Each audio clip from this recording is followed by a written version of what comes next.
বা তই বাছত ফ্ৰক পিন্ধি আছা নেকি পাই গলো বাছ বাছত বহি ললো এটা কথাত মানে ইমান বেছি খং উঠি গৈছে নহয় মই অলপ ওলাই আহিছো যোৰহাটৰ মেইন টাউন এইখিনি খানা আহি গ'ল এইফালে একদম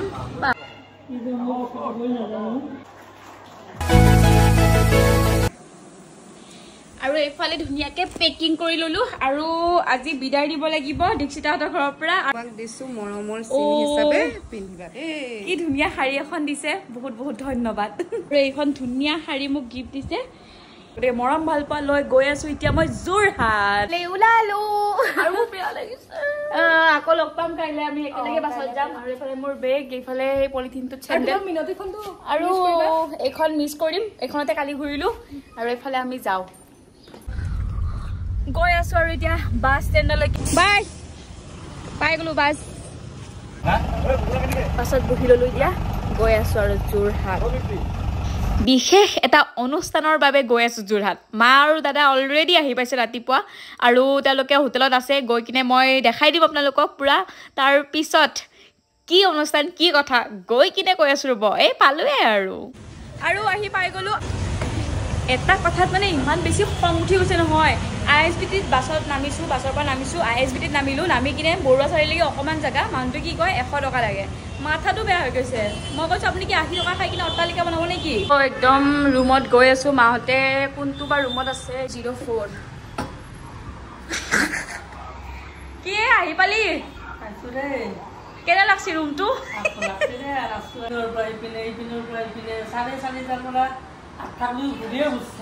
বাছত উঠি কেনে লাগিল নাইট চুপাৰত মাক মানে স্লিপাৰ লাগে তো মানে মই স্লিপাৰ কাটি দিয়া নাছিলো ভাবছো কি উঠা নৰব চাগে আমাৰ মাৰ দাম কাটি না মানে স্লিপাৰ মানে বহি কিনে আহা মই VIP চিট কাটি দিলো তাতে ভাল লগা নাই এতিয়া যাওঁতে আৰু যাওঁতে স্লিপাৰে কাটি দিম দে স্লিপাৰত যে যাবি তহঁতি কেনে লাগছি বেতলা আহি তোৰ যোৰহাট এই মানুহবিলাক সদায় নাইট চুপাৰত অহা যোৱা কৰি থাকে এনে একদিন আহি কিনে পাগলা হৈ গৈছে হয় আৰু মই আহি পালো শিৱসাগৰৰ পৰা এতিয়া অলপ ফ্ৰেছ হৈ লওঁ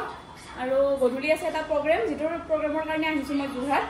দেখাই থাকিম আৰু চাই থাকিব এতিয়া মই অলপ ওলাই আহিছো যোৰহাটৰ মেইন টাউন এইখিনি চাবৰ কাৰণে আৰু ইয়াতে বাপা ঐ কিছু স্মৃতি মনত পৰিছিল আপোনালোকৰ যিসকলে জগন্নাথ বৰুৱা বিশ্ববিদ্যালয়ত পঢ়িছিলে এটা কমেণ্ট কৰি দিবচোন যদি মোৰ ভিউৱাৰ্ছ হয় কমেণ্ট এটা কৰিব আমি অকলে পুৰাতকে মাক লৈ আহিব বল ওপৰৰ পৰা হাতটো খাই লওঁ বহুত ভোক লাগিছে তাৰপিছত আমি বাকী হৈ দেখো আৰু কোনে পিছফালৰ পৰা এইটো কোনে এইটো কৰি দিয়ে একপাক বা তই বাছত ফ্ৰক পিন্ধি আছা নেকি হা ভোক চক লগা নাই ভোক লগা নাই এই চা যোৰহাট চা যোৰহাট এই যোৰহাট চা চাৰিআলিটো এইটো হেৰি বৰুৱা চাৰিআলিটো দেখছা এইটো এটা ৰাস্তা এইটো এটা ভাত খাই হৈ যাম আমি এতিয়া আমি বহি ললো ভাত খাবৰ কাৰণে মাই কি খাবি তই আৰি মাছহে খাই আৰু বেলেগ নাখায় আমি যোৰহাট খান ফুৰিব নললো কাৰণ বৰষুণ দি আছে ডিব্ৰুগড়ত বৰষুণ শিৱসাগৰত বৰষুণ যোৰহাটত চবতে বৰষুণ আমাৰ খানা আহি গ'ল এইফালে একদম ভৰ্তি হৈ গৈছে দেখোন একদম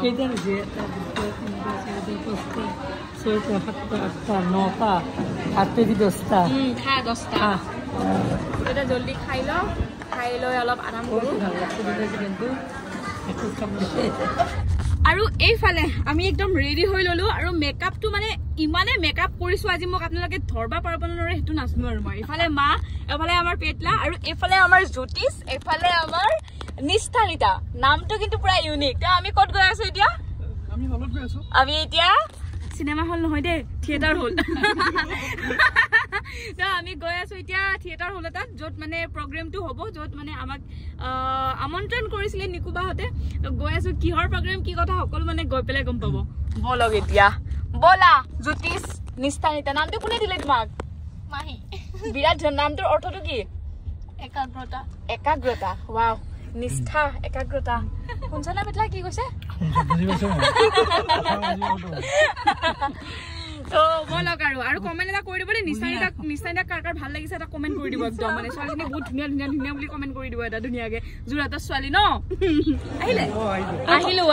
মাই গড ইমান ধুনীয়া মানুহবোৰে কেনে চলি আছে একদম ধুনীয়াকে চলি আছে বলক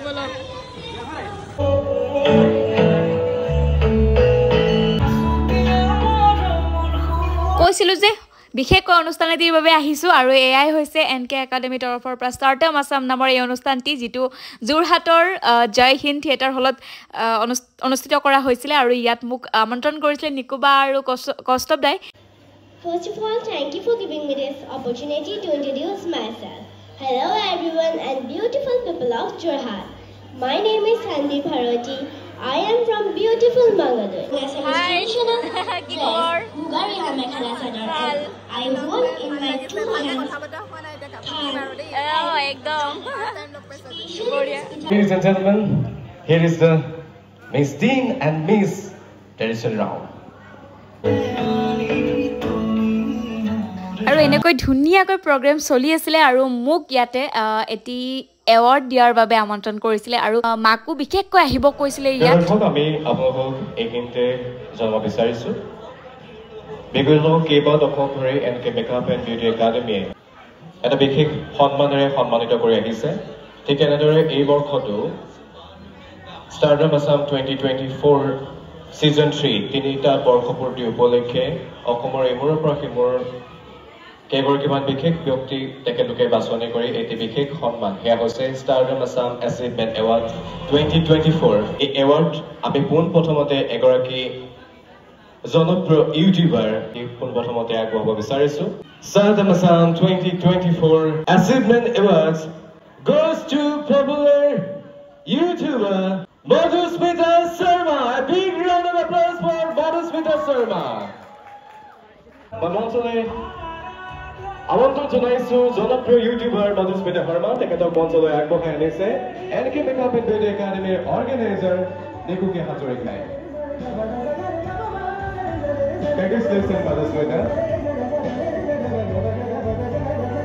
আৰু এই সন্মানটো আমি বিচাৰিছো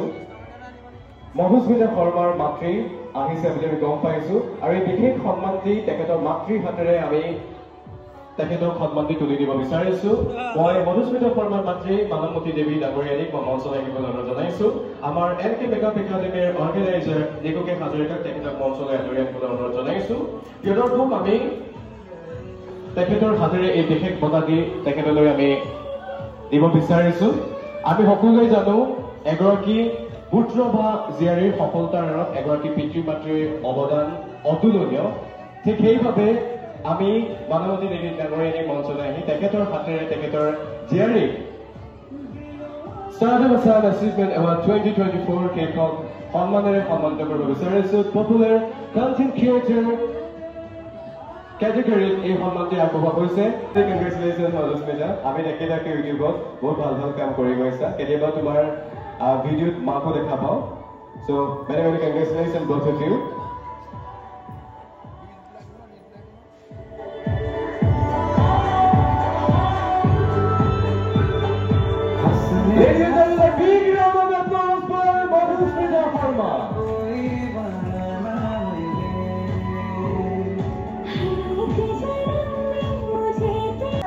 আমি এইখিনিতে মধুস্মিতা শৰ্মাৰ মাতৃ মানৱতী দেৱী ডাঙৰীয়ানীক আমি দুআষাৰ মন্তব্য আগবঢ়াবৰ বাবে মই অনুৰোধ জনাইছো আজি আপোনাৰ কেনেকুৱা অনুভৱ মই মধুস্মিতা শৰ্মাৰ বক্তব্য শুনিম কিন্তু তাৰ আগে আপোনাৰ মধুস্মিতাৰ মাতৃ মানৱতী দেৱী ডাঙৰীয়ানীৰ পৰা দৰকাৰ জানিব বিচাৰিছো কেনেকুৱা আপোনাৰ অনুভৱ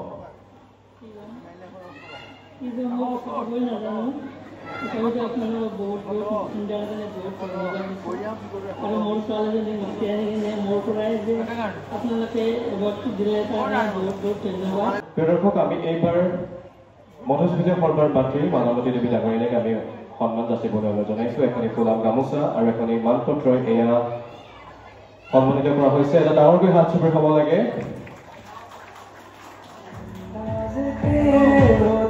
আৰু এইবাৰ আমি মধুস্মিতা শৰ্মাৰ পৰা জানিম কেনে লাগিছে আবেগিক হৈ গৈছে বহুত বেছি দুখ মানে সুখৰ চকুপানী আচলতে মাৰ হাতেৰে মই মানে এচিভমেণ্ট এৱাৰ্ডটি পাবলৈ সক্ষম হৈছোঁ আজি মা নথকা হ'লে মই ইয়াত নাথাকোঁ মা অবিহনে মোৰ কোনো অস্তিত্বই নাই গতিকে আজি ইয়াত আছোঁ আপোনালোকৰ সন্মুখত আৰু আপোনালোকৰ মৰম আশীৰ্বাদৰ বাবে আজি মই আপোনালোকৰ এই প্ৰেক্ষাগৃহত উপস্থিত হ'ব পাৰিছোঁ গুৱাহাটীৰ পৰা যোৰহাটলৈকে আহিছোঁ কেৱল আপোনালোকৰ মৰম আশীৰ্বাদৰ বাবে আজি ইয়াত উপস্থিত আছোঁ সকলোৱে যাতে মোক এনেকৈ মৰম আশীৰ্বাদ দি যায় আৰু মই আগবাঢ়ি যাব পাৰোঁ আকৌ আহিব পাৰোঁ আপোনালোকৰ ওচৰলৈ আৰু বিশেষকৈ ধন্যবাদ জনাইছোঁ নিকুবা বহুত ধন্যবাদ নিকুবাক আৰু যাতে এনেকৈ তেওঁলোকৰ যি ধুনীয়া অনুষ্ঠানসমূহ আৰু আগবাঢ়ি গৈ থাকক নতুন প্ৰজন্মক এখন মঞ্চ দি যাওক ধন্যবাদ লগতে কথাই নোলায় কিয় যুৱ প্ৰজন্মৰ ইউটিউবাৰসকলক বিশেষভাৱে সন্মান আগবঢ়াই আহিছে নিকুবাই বহুত জোৰ কৰি মাক লৈ যোৱাৰ কথা কৈছিলে এটি সন্মান দিব মাকো ষ্টেজত এনেকৈ কৈছিলে কিন্তু মই সপোনতো ভবা নাছিলোঁ যে মাৰ হাতেৰে মোক সন্মান দিব সেইটো বহুত ডাঙৰ মানে এটা মোৰ কাৰণে এচিভমেণ্ট যি মই কেতিয়াও পাহৰিব নোৱাৰোঁ সেইকাৰণে মই NK একাডেমিক বহুত ধন্যবাদ দিছোঁ তেওঁলোকে ইমান আদৰ সন্মান দিয়াৰ বাবে আৰু যোৰহাটবাসীকো বহুত ধন্যবাদ আৰু আপোনালোককো বহুত ধন্যবাদ এতিয়া ওলাই দিলোঁ NK একাডেমিৰ ইমান ধুনীয়া প্ৰগ্ৰেমৰ পৰা আৰু ধুনীয়া প্ৰগ্ৰেমৰ ধুনীয়া একদম ডাইৰেক্টৰ এইফালে কষ্টপ দা আৰু নিকুবা দুয়োগৰাকী সদায় ধুনীয়া হৈ থাকক আৰু এনেকৈ আমি যাতে আহি থাকিব পাৰোঁ থেংক ইউ নিকুবা আমাক ইনভাইট কৰাৰ কাৰণে তোমালৈও বহুত ধন্যবাদ ইমান দূৰৰ পৰা আহিলা ভাল লাগিলে আৰু বিশেষকৈ মা বহুত ধন্যবাদ বহুত ধন্যবাদ আৰু ধন্যবাদ আকৌ থ'ব অহাৰ কাৰণে দেই বাই বাই আকৌ লগ পোৱাৰ আশাৰে পুলিচৰ পুতেক বাই বাই এতিয়া বাছত যাব লাগে আমি বাই বাই আকৌ লগ পাম এতিয়া বেডিং পত্ৰ বান্ধি ৰেডি মই আনিছিলোঁ এইটো দাদাই আনিছিলে এইটো কিন্তু মানে আমাৰ 10টামান মানে হ'ল আৰু এইবিলাকো হাততে লৈ যাব লাগিব পিছে আমি ম'ম' খাই লওঁ খাই কিনে ওলাই দিওঁ আৰু নে কি আৰু বহুত ভাল মেমৰি লৈ আমি উভতি আহিলোঁ গুৱাহাটীলৈ আৰু এটা বেয়া মেমৰিও হ'ল আমাৰ লগত যিখন হোটেলত আমি আছিলোঁ আলফুল হোটেলত তাতে বহুত এটা বেয়া মেমৰি হ'ল যিটো সদায় মনত থাকিব একো নাই বাৰু সেইখিনিও আমাৰ কাৰণে এটা শিক্ষা বুলি ধৰি লৈছোঁ